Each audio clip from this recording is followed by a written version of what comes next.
Alright, magandang gabi na ho sa lahat natin ng mga viewers Luzon, Visayas at Mindanao all over the world. Welcome naman sa ating panibagong video, panibagong reaction, mga ka-action, mga ka-camping. So, hindi na sa atin mapagkaila na ang ilang creator mayabang, matapang, na ang akala mo wala nang takot kung mag-post. Di ba? Tayo naman ay pinipicture din natin ang ilan sa mga opisyal. Nagbibigay tayo ng komentaryo, reaction, pero related po yun sa trabaho nila at issue. Pero never ho tayo nagsalita laban sa pinipicture natin na opisyal ng hindi maganda na labag sa batas.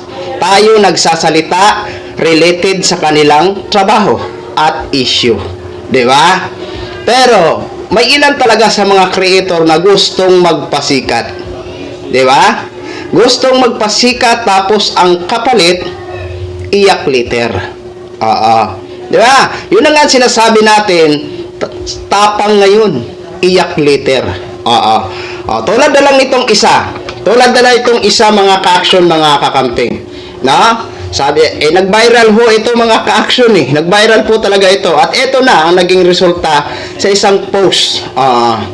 Ayon dito sa News 5, dahil sa headshot post, inaresto ng National Bureau of Investigation NBI ang isang lalaking vlogger matapos mag-post ng larawan ni Pres Bongbong Marcos sa Cebu na may caption na headshot.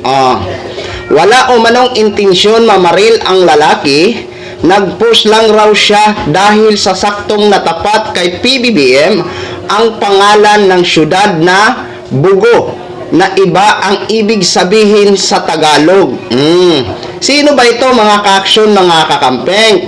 Anyway, na-content ito ni na-content ito sa Facebook ni Ballpoint Man eh. Dito tayo sa isang post kasi may pangalan dito kung sinong lalaki ito. Ito. Sa PTV naman, sa PTV. Tingnan, inaresto ng National Bureau of Investigation NBI ang content creator na si Mike Romero dahil sa kanyang social media post laban kay Pangulong Ferdinand R. Marcos Jr.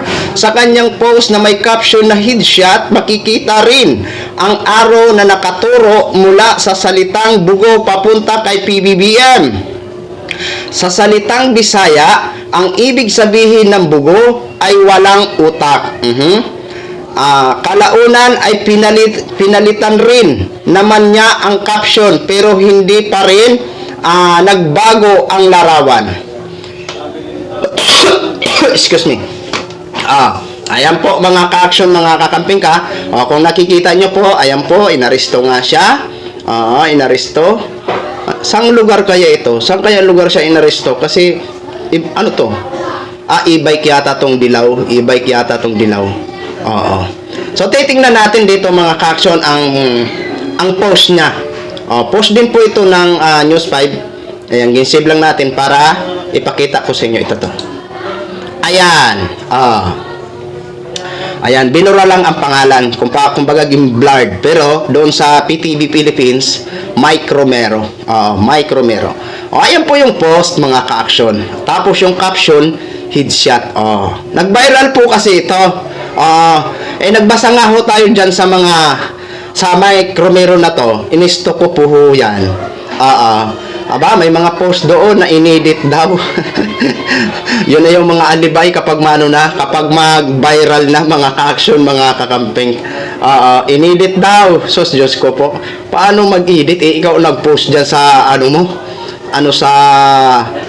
tapos sinabi niya na nabura pala, kumbaga nagkukunwari, hindi ko alam nagsabi niya sa post niya, kasi inisto ko nga, binura daw ng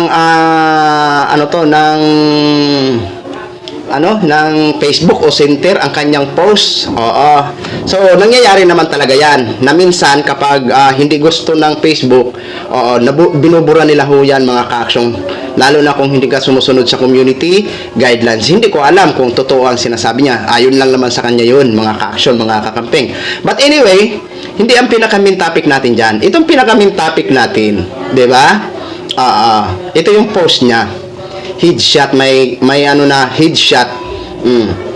Tapos may araw nga talaga na nakaturo mula sa pangalan ng City Hall na Bugo, tapos papunta dito sa ulo ni Mr. President Bongbong Marcos. At eto na nga ho ang naging caption, headshot. Oo, 'di ba? Hindi ho ito maganda. Hindi po ito maganda, mga ka-action, mga kakamping. Alam nyo, mga kababayan, lalo na sa mga creator na sa sobrang kayabangan at katapangan, 'di ba? Magdahan-dahan po kayo, 'di ba? Pwede po tayo magboses sa isang official, kahit sino pong official. Pwede po tayo magboses kung issue at related sa kanilang trabaho. Pwede po tayo magboses dahil karapatan ho natin 'yan bilang isang mamamayan. Pero ito kasing headshot na to, na caption na sinasabing micromero. Ibang usapan ho yan. Threat po yan, mga ka-action, mga kakamping. Oo. Isipin nyo, Pangulo yan ng Pilipinas. Di ba? Magbiro ka na lang sa lasing. Wag lang sa ganito. Oo. Di ba? Granting halimbawa. Ayon dito sa News 5, balik lang ho natin. Ayan, inaresto ng National Bureau of Investigation NBI ang isang lalaking vlogger matapos mag-post ng larawan ni Pres Bongbong Marcos sa Cebu na may caption na headshot. Wala umanong intensyon mamaril ang lalaki na nag-post lang raw siya dahil saktong natapat kay PBBM ang pangalan ng syudad ng Bugo na iba ang ibig sabihin sa Tagalog. Yun na nga sinasabi natin. Okay, balik natin. Kahit wala ka man intensyon, pero mali pa rin ang caption. Mali pa rin ang caption. Di ba? Paano na lang buyag, wag naman sana. Di ba? Paano na lang kung may mangyari kay Pangulong Bongbong Marcos? Di ba? O ikaw yung unang, maituturo. Di ba? Kaya hindi po ito biro ang mga ganitong caption. Hindi po ito biro, lalong-lalo na presidente ang pinost mo, tapos kinapsyonan mo ng ganyan, di ba? Ano ka ngayon, paiyak-iyak ka na ngayon, di ba? Kaya sasabihin naman ng mga kapwa mo DDS, binubusalan. Hindi ho tayo binubusalan. Sinasabi na natin yan sa ating mga vlog, no? Hindi ho tayo binubusalan ng gobyerno. Malaya ho tayo magsalita basta related sa issue, sa trabaho nila at issue. Di ba? Pero ibang usapan kung may hindi na maganda na ikaw sasabihin na labag na sa batas. Hindi po yan. Hindi po yan hindi mo yan masasabi na freedom of speech, freedom of expression. Hindi po yan. Di ba? So good luck na lang sa iyo dyan, kumpare. Kumusta ka na dyan? Di ba? Yan lang ho, mga ka-action. At ito pa, ipahabol natin bago tayo mag-end. Di ba? Ito pa yung mga sinungaling, di ba? Yung mga naiblog nating mga nakarang araw. Yung mga dapat talaga ma-invite din yan sila sa NBI. Yung mga nagpakalat ng litrato, video na hindi naman nangyari doon sa Cebu. Yung bintahan ng 20 per kilo na bigas na yon, na sinasabi nila na instead daw na ipamigay sa Cebu, nagbenta pa talaga. Pero alam natin, hindi po yun sa Cebu nangyari. Di ba? Yung video na picture natin dito, Nueva Ecija ho yun. Na-check na ho natin yun, mga ka-action. Di ba? Pero good luck na lang ho sa mga gumagawa ng mga content na kasinungalingan. Hintayin nyo na lang po ang inyong magiging award.